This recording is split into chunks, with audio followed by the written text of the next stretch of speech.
Thank you so much for asking this question. I have had 4 different depressive episodes in my life that were major phases in my life. And every single time the depression kept resurfacing, I would break out of the cycle and then get back into the cycle. It got progressively worse. Now, the very last time that I was in a depressive episode and I broke out of it, that was in 2017. And I really do believe that I was able to break out of it finally and be completely free from depression.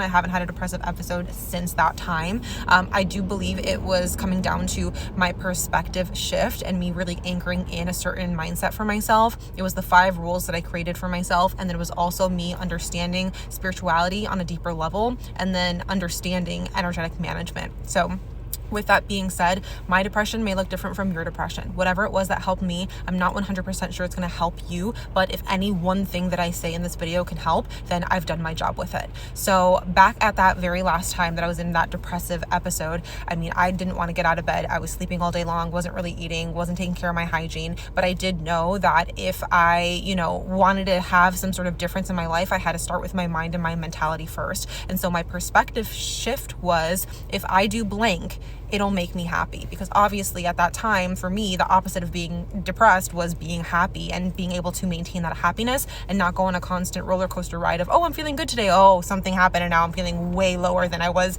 beforehand. So I knew that if I did blank, it would make me happy. So I knew that tapping into my body and making sure that I was taking care of myself on just a physical level was going to make me happy, right? So the very first rule that I created for myself was that whenever I would wake up, I would have to sit up. So there was no more me waking up and then just kind of turning to the side and then going on my phone or doing whatever it was, staring at a wall. Like, it had to be, I was sitting up, not just completely laying down whenever I opened my eyes. From there, I knew that, again, getting into my physical body was going to be something that really helped me. So I did really like yoga a couple years prior. I still do, but I remembered, hey, I really liked yoga. Like, let me go back into doing yoga. And I kid you not, I would literally wake up, sit up, and then I would roll off the bed because I literally did not have the energy. I rolled off the bed, I took my blankets, I put on the floor, and that was my yoga mat, and I started to do yoga. But I didn't even do yoga that I was standing, right? I started doing all floor work. So I was just doing a cobra pose, or a butterfly, or not even a downward dog, a child's pose, a corpse pose. And I worked myself up through every single day doing that into now I'm doing standing poses, like a warrior pose and stuff like that. So it took me some time to even get to that point. And I also want to say that I wasn't very it's not that I was all right, let me do this, and I was able to do it right away every single day and be super consistent.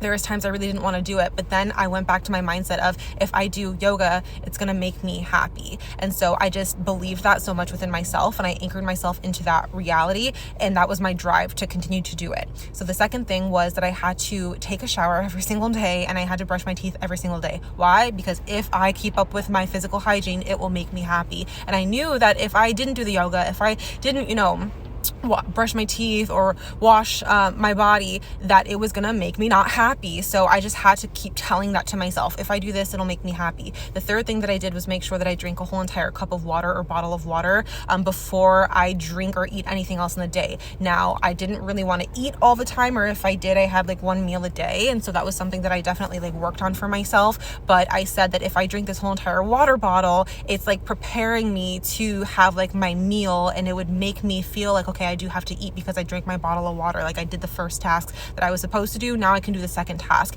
And it made eating something where I was well, I deserve to eat. You know what I mean? I deserve to have a nice warm meal. I deserve to have more energy in my body so that, I don't feel lethargic or super drained. So again, if I eat, it'll make me happy. The fourth rule that I had for myself was that I had to go outside no matter the weather once at least a day. And so even if it was pouring rain, even if it was snowing, whatever it was, I would at least open my window and stick my head out. That's kind of how it started. Or I would step out on my balcony, on my patio. And then it kind of progressed to some walks and stuff like that. I think my dogs every single day.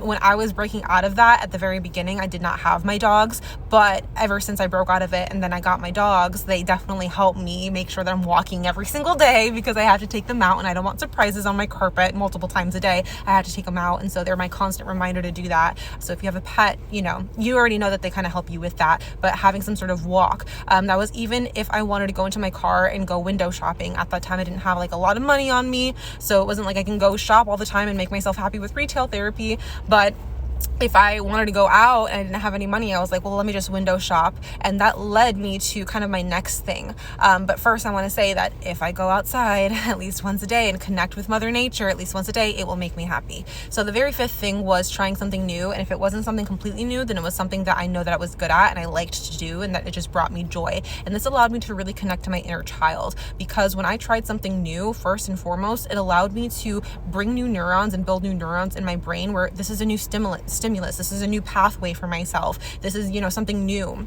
And it allowed me to have a different sense of time, because when you're in a depressive phase, it's like the one day blends into the next, and it all turns into this one gray haze, and it's just like everything's the same, and you just can't really tell time the best. At least that's how it was for me. And so when I was doing something new, it allowed my mind to see that there was new stimulus, and then it made me feel like I was moving forward in, a different direction, which I really enjoyed. But again, then tapping into like my inner child and everything like that was the things that brought me joy. So step number 4, getting out every single day, allowed me to one day go outside and go window shopping. And then I was walking down the aisles of the store and I saw an arts and crafts section, and I felt my heart like expand and go ba-boom, ba-boom. And I was like, oh my God, I love art. Like my inner child loves art. I used to like to draw and stuff like that a lot in color. And then I walked away from that section and I felt my heart close back again. And I was like, wait a second, like that, something happened. And because already at this point now I was a little bit more into spirituality, I was working on my energy centers, I was like, that's my heart space talking to me. Like that's a desire that's talking to me. I shouldn't ignore that.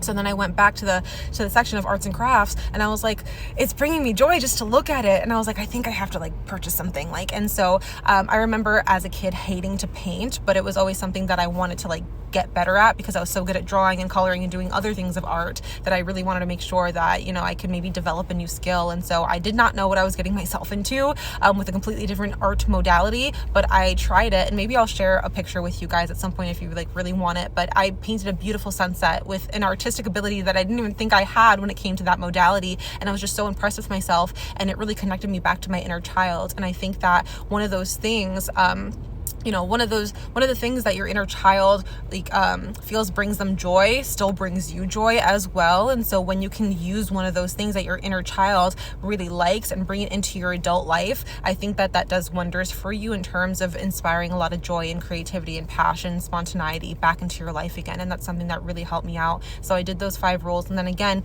energetic management, and that's something that I do teach a lot of.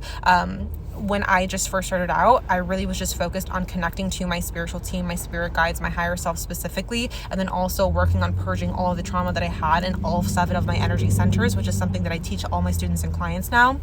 And then reinfusing the energy back into my body that felt joyous and felt like, it was coming from like creator energy or universal energy, like a happier kind of energy. And when I was doing that consistently enough, and then also understanding what it meant to energy cleanse, that's really when I started to see myself shift out of this depression. And then again, because I've been able to maintain the consistency of those practices and learn even more about different healing modalities, I was really able to get myself out of it and then stay out of it for good. So again, I really hope that this brings you some sort of answers.